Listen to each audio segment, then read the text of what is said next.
Hi friends, ఇవాళ ఫామ్లో అన్ని రకాల ఆకుకూరలు కూరగాయ మొక్కలు నాటాలని చెప్పేసి ఈ ఒక్క మడిని రెడీ చేసుకోవడం జరిగింది ఫ్రెండ్స్. దీంట్లో ఇంటికి కావాల్సిన మొక్కలన్నీ కూడా కూరగాయ మొక్కలు ఆకుకూరలు అన్నీ కూడా పెంచుతామని చెప్పేసి విత్తనాలని రెడీ చేసుకున్నాం, పొలాన్ని రెడీ చేసుకున్నాం. ఏమేమి నాటుతున్నానో మీకు చూపిస్తాను. ఇవి తోటకూర విత్తనాలు ఫ్రెండ్స్, చాలా సన్నగా ఉన్నాయి చూడండి. తోటకూర విత్తనాలు ఇవి నాటు విత్తనాలే మనకి. ఇవి మెంతులు, ఇవి మాత్రం బయట కొనుక్కొచ్చినాము. ఇవి బూడిద గుమ్మడి విత్తనాలు. బూడిద గుమ్మడి విత్తనాలు మామూలుగా జ్యూస్ చేసుకోవడానికి తెచ్చిన బూడిద గుమ్మడికాయ విత్తనాలే నేను విత్తనాలు చేసి దాచిపెట్టుకున్నాను.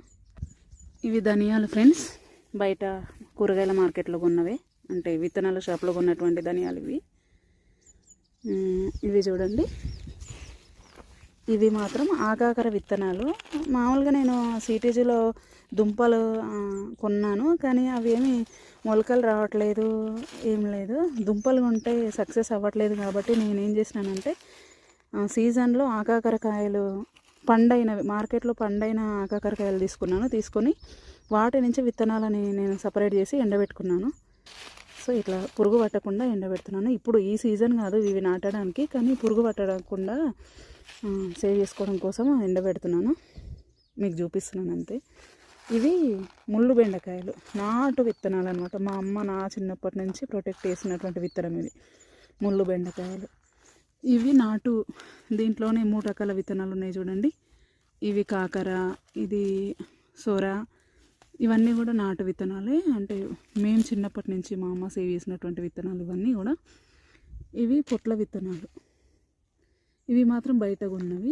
ఇవి పాలకూర విత్తనాలు కూడా, ఇవి కూడా బయట కొన్నవి ఫ్రెండ్స్. మీకు ఇంకా ఒక స్పెషల్ చూపించాలి. ఇవి చూడండి ఫ్రెండ్స్, ఇవి చిలక గోకర అంటారు. మా దగ్గర అయితే చిలక గోకరకాయలు అంటారు, చిట్టి గోకరకాయలు అని కూడా అంటారు. ఇవి ఫ్రెష్వి. ఇవి లాస్ట్ ఇయర్ అటుపోయిన లాస్ట్ ఇయర్ కొంచెం నల్లగా అయినాయి. నాటు వెరైటీ, చిన్న గోకరకాయలు చాలా చాలా చిన్నగా ఉంటాయి. చిలక గోకర అంటాం మా దగ్గర. చాలా బాగుంటుంది కర్రీ వండితే. ఇవి కూడా మేము చాలా ఇయర్స్ నుంచి మేము ప్రొటెక్ట్ చేసినటువంటి విత్తనం, చిలక గోకర విత్తనాలు. మామూలుగా బయట దొరకవు, మామూలుగా మనకు బయట దొరికేవన్నీ హైబ్రిడ్ వెరైటీస్ దొరుకుతాయి. ఇవి మాత్రం మా ఇంటి రకం అన్నమాట. సో ఇవి ఫ్రెండ్స్, ఇవన్నీ కూడా ఇట్లా ఎండబెట్టుకొని కొంచెం బాగా ఎండితే మంచిగా మొలకొస్తాయని చెప్పేసి ఎండబెట్టినాను. ఈరోజు సాయంత్రం జల్లేసి అన్ని విత్తనాలు నాటుకొని, ఇదే పొలం, ఈ పొలంలో ఈ ఒక్క మడిలో మనం ఇంటికి కావాల్సిన కూరగాయలన్నీ వండించుకుందామని చెప్పేసి